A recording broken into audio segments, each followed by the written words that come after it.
Before we get started, sorry about my voice. I thought I would get over this sore throat, but I haven't yet, so I'm sorry. Um, but on to the video. My 3 questions that I asked myself were related to the topic of who am I and what motivates me. And my first question related to that was, how can I make my lazy desires into a motivation for me to work? Because I know that I am the master procrastinator. I have written a 25-page paper in 3 days before, and it was not the best thing for me. And so I was really looking for an answer to that because I know that I have time. I know that I have time to do these things. It's just that I don't really have any motivation for me to do these things.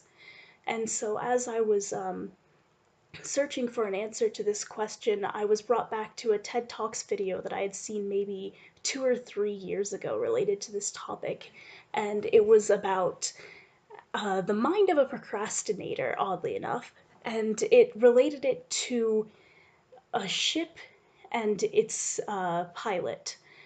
And so the ship is, controlled by the pilot, and it's controlled and it goes where it needs to go.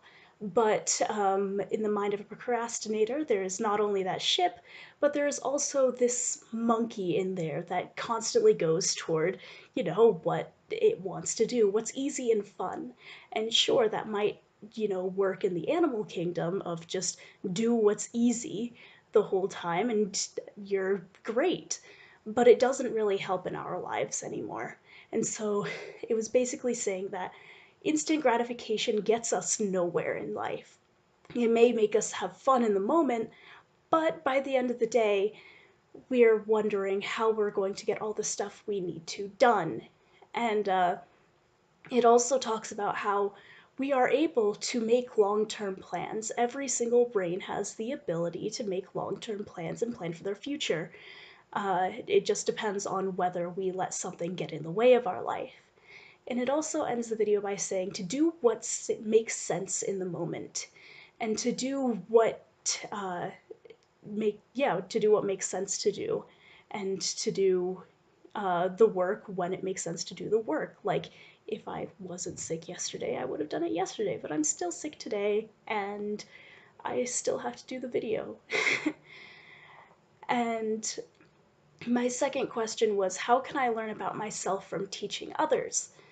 And so from that, I was given an article by um, and it was basically saying that we can learn more about ourselves because as we are teaching others, we will get an increase in observation.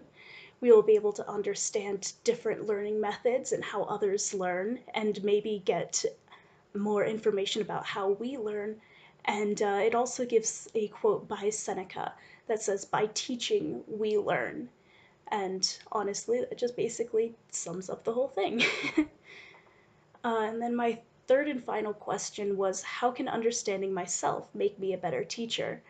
And to that, first, I found a quote from the textbook, Increase in Learning, that says that we must continuously learn. And I mean, the whole first chapter of the textbook is basically just telling us how we are never done learning. There are a lot of quotes from Gordon B. Hinckley about how we must never stop learning and we can never just go stagnant. We need to always be learning new things, and that really helps in the realm of a teacher as well, since if we don't know the latest material, how can we teach others the latest material? And then I also was able to find this quote from Elder Russell M. Nelson that states, "When we truly know our divine nature, we will control our appetites. We will focus our eyes on sights, our ears on sounds, and our minds on thoughts that are a credit to our physical creation as a temple of our Father in heaven." And I thought that that was really useful for understanding yourself. And so, in conclusion for this, my 3 questions, and basically what I learned about them was to do what makes sense in the moment, that teaching us can help us learn more about how we and others learn, and that by understanding ourselves, we understand our Heavenly Father's plan.